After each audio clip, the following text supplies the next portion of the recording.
Hi folks, welcome to the Prepared Homestead. This is Travis. Thank you all for stopping by to watch. I want to talk to you a couple of things today. They're directly connected. And if I had to summarize it, we're gonna talk about two different things. One is food. You need to stock up on it. You need to stock up on it quick and in serious ways. Secondly, we're gonna talk about migration. That's right. Not just, there's illegals coming across the border. That's bad. But it's going to get worse. And we've been warned by this for a while, and I want to get into it.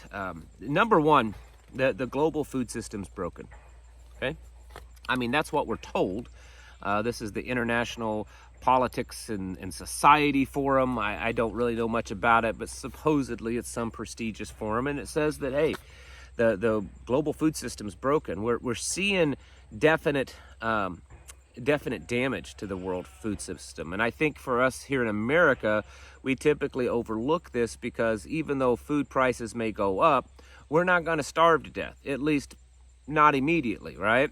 There's enough food to go around. I hear it all the time when I talk about food. Yeah, but America produces so much food. We produce enough. Well, that would be true if we only produced food for ourselves. But America produces food for a lot of the world. And when things start to get bad around the world when it comes to food systems, America is kind of the backup plan, meaning, we'll just take from America and we'll spread that around the world too. We're at that point right now, folks, and quit kidding yourselves by thinking, the rest of the world may do really bad. There may be people starving everywhere, and that's going to be horrible. But America will do fine. It doesn't work that way, folks. Half of the United Nations members have all abstained from a vote that was led by the United States that all the countries that passed it, voted for it, would pledge to not weaponize food for war. So half of the world has said, no, we're not going to agree to not weaponize food because at some point we may want to weaponize food. So at least half of the world is saying, you know what, no, if we want to weaponize our food, if we want to use it to benefit us and not just this big kumbaya thing, then we're going to do it. And we're starting to see that happen with India cutting off their food, their rice exports. We've watched Russia and Ukraine, the grain exports there, take a sharp downturn, causing wheat prices to increase. Rice prices have dramatically increased. They've gone up almost 20% in the past year. And so it's going to just continue to get out of hand. All the while here in America, we're not doing that great at producing food. We once were. We once were producing an immense amount of food, and we're still producing a lot, but it's not as much as we once did. Meat productions are down across the board. Grain productions are down, especially this year because of drought conditions. And there's just constant more regulations coming out to make it more difficult to produce food. It's putting farming really into a few hands of big corporations. I know there's still a lot of family farms out there, but nowhere near the amount. I mean, a fraction of amount of what there once was. I think most Americans, when they think of farming, they think of, Grandpa out there in his overalls and his old farm tractor and, the family kind of helping him. That's actually not the norm anymore. And the norm is it's owned by big companies that couldn't care less about the farming lifestyle, and it's becoming hyper technological, and it's consolidated. So this is just worsening the problem. It's also being done because, folks like John Kerry thinks that farming is bad and that we have to put some major controls over it because it's causing the planet to, warm and be polluted. So we're seeing a situation being set up, if you really pay attention to it, to where food is going to be, it is already, but it's definitely going to be weaponized. It's going to become hard, especially for the less developed countries around the world. Again, while we may not, there is a chance, so don't kid yourself and say that just because we're America, it's never going to happen.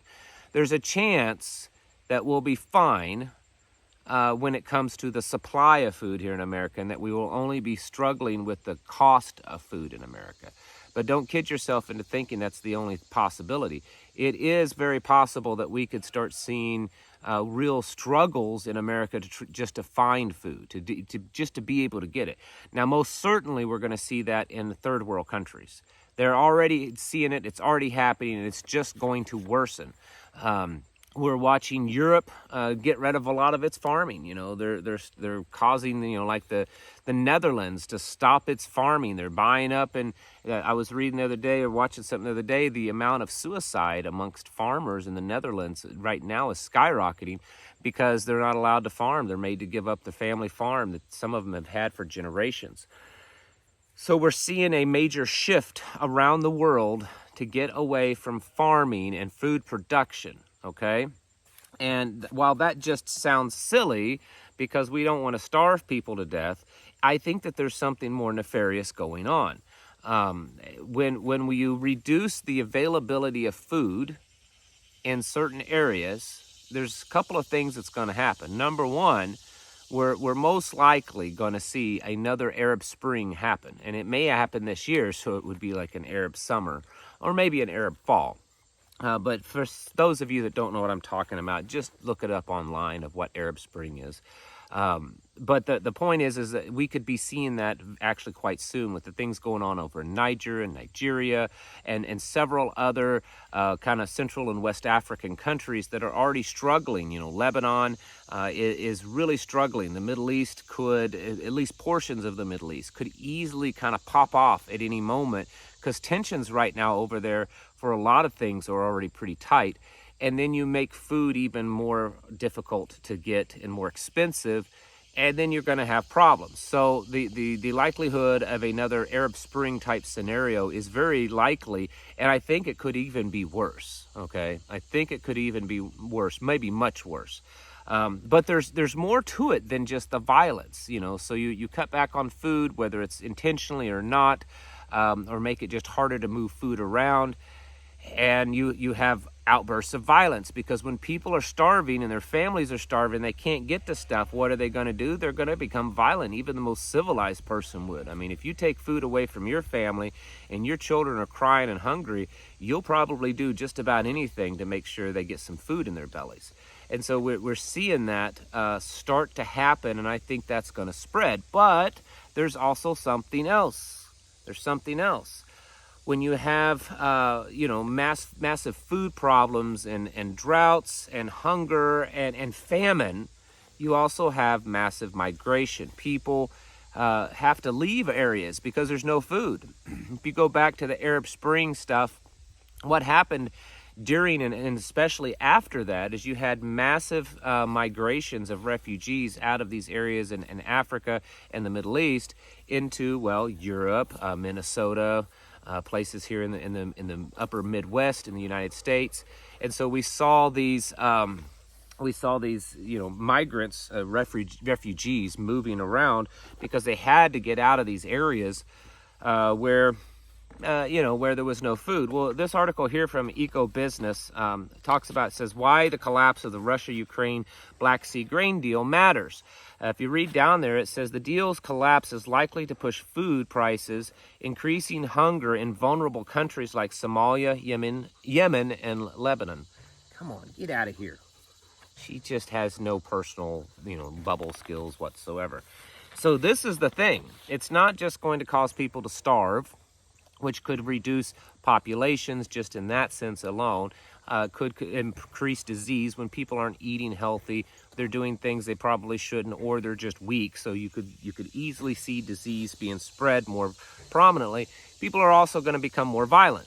Okay, so you have violent uprisings, you have revolutions and overthrowing of governments. We're seeing that already there in Niger. But then you have, countries that they're vulnerable to this already. You're going to see migration problems happen. Here's an article this year, just this past month or two, from the World Economic Forum saying, why it's time to rethink migration. The World Economic Forum is really big on clean energy and technology and all that kind of stuff. But one of the other things they're really big on is migration. They're pushing this open borders policy all over the world. They're encouraging countries to take all these millions and millions of refugees. And this article is talking about it. So it's like they're already showing their cards. They're trying to soften the blow and convince people that, you know, we should rethink how migration works. We should open our borders to all of these poor people that are starving and displaced and hungry. Here's another article from the World Economic Forum that more than 100 million people around the world have already been forcibly displaced just in the last year or two. So it's already happening. We know that here in the United States. I mean, you know, millions of people a year are coming across the border, literally hundreds of thousands of people a month pouring across the border. We're watching this happen in the European Union area in Europe. Millions of people are pouring into Europe. You know, there's constant videos of people coming across the Mediterranean Sea into Italy and Greece and other places. And so we're seeing that. And of course, the World Economic Forum wants to, you know, beat it into everyone's head that it's the climate. This is why we have to fix the climate. You know, we have all these refugees from around the world that are going to be a problem. Some of you may remember, if not, that very famous World Economic Forum video, you know, you'll own nothing and be happy. Remember that one? Well, towards the middle or end of that video, it also talks about how there will be 1 billion displaced people around the world because we haven't fixed the planet. And here's an article here from Zurich talking about how there could be 1.2 billion climate refugees by 2050. So we're watching this kind of all set up. This is, you have to understand that, and I'm not saying that I'm not trying to talk down to you or anything, but because I'm not an expert on this. But when these people that are ruling the world, when these World Economic Forum, UN people, these world elites, global elites, when they're doing stuff, it's multifaceted, you know. So we're not just seeing, you know, hardship when it comes to food prices going up, food availability going down. We're not just seeing that so that, you know, there could be some wars or there could cause populations to reduce. We're also doing it so that we can purposely displace all of these refugees around the world, and because that is one of their goals. Get on out of here! You can't get up here. She's so curious about this camera thing. She sees herself in it, I think, sometimes, and she wants to know what it is. But we're watching the displacement of hundreds of millions, even billions of people around the world, and it's people from these developing third world countries into Western, modern, developed countries, which, you know, it's a total culture shock for both sides, which is why we're seeing just ridiculous amounts of horrible crime happening. We're watching disease, you know, malaria and TB and all these other diseases that have pretty much not existed in Western worlds for, you know, decades are now showing up because you've got all these third world countries coming in. I saw something the other day. I'm going to be careful about how I say this because it's horrible. But it was in, I think it was Italy. It was somewhere in Europe. But if I'm wrong about the country, please forgive me. But I think it was Italy. So this woman is in the hospital in labor. She's having a baby, right? She's having a baby. And a Somali refugee snuck in and stole a hospital scrub. And while the woman was in her room, you know, in labor, and apparently it was at a moment where there was no nurses, you know, he came into the room and attacked her and attempted to RAPE her, okay? I think that's one of those words you can't say on YouTube. That's crazy, sick, demented evilness. There was one just a few weeks ago, another refugee out of Africa, but it may have been Somalia, I don't remember. I don't know if you saw it in the news. It was at a city park in somewhere, I think, in Italy, or maybe Greece. It looked like a typical park here in the United States. You know, there's children playing on playgrounds, and this refugee just comes onto the playground and pulls out a big old knife and starts running around stabbing children and their parents. We're watching violence and not just that it's going up. We're seeing violence in a way that the Western world just can't even imagine. The kind of stuff that goes on in these countries in Africa and the Middle East and India and stuff, it's a level of violence that is so cruel, is so grotesque and so demonic. Most Westerners just can't imagine what it's like. And I'm not putting people down because of their ethnicity or their race or anything like that. It's just a fact. We can't allow these politically correct things to overshadow what the true facts are. They're wanting to do that. If they can do that, then they cause even more disruptions to our society. It levels out. It causes this equity, not equality, but equity, levels the playing field, and it completely disrupts. It's not bringing the poor up to our level. It's bringing us more down to their level. Well, what happens to all of our wealth? Well, it goes to the, it flows uphill to the elites. This is part of their plan to have total control. And so when we're seeing food prices and food availability get worse, it's not just to cause disruption when it comes to food, it's also to disrupt migration patterns and to cause, to be able to say, see, it's climate. The climate, it's causing all this migration. You need to give us more money and more control of your life. And now she's chewing on the tripod, if you can see it shaking. And so we're watching this kind of stuff happen, and we need to be aware of it. You need to get serious about your food. You need to go out there and stock up on things like rice, and your basic dry goods, things that have a long shelf life. Most of your dry staples do if they're stored properly, out of moisture and out of heat. But you also need to be producing your own food. You need to be preserving the food that you produce, canning it, that kind of stuff. But then you also just need to be getting yourself ready.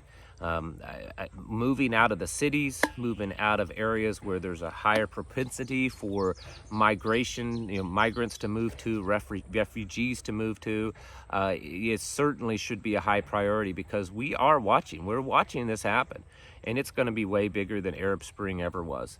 We're watching the displacement of over 1 billion people around the world. And that just basically means these developing third world nations are going to be dumping hundreds of millions of their people into where we live. And it's going to cause a lot of violence and disruption. I don't care about this bleeding heart liberal stuff anymore. I never did. But for those of you saying, well, that's awful. You're a Christian man. You should want to help these people. Not like that. We can help them over there. I mean, I'd rather not do even that much, but certainly not bringing them into my backyard. And that's exactly what's happening, folks. It's exactly what's happening. We have to be prepared for that. You need to be getting your houses in order for this thing. Stocking up on the things that you need, because at some point we're going to start to see more and more catastrophic levels of violence, prices, availability of things. And then, of course, when it gets to those critical levels, that's when government comes in with a solution to the problem that they created, and they'll tax us and they'll restrict our movements and restrict our freedoms, and to the point that we're just, glorified slaves. You need to be taking it seriously, getting your houses in order, preparing yourselves mentally, physically, and spiritually. Thanks for watching, and I'll catch you in the next video.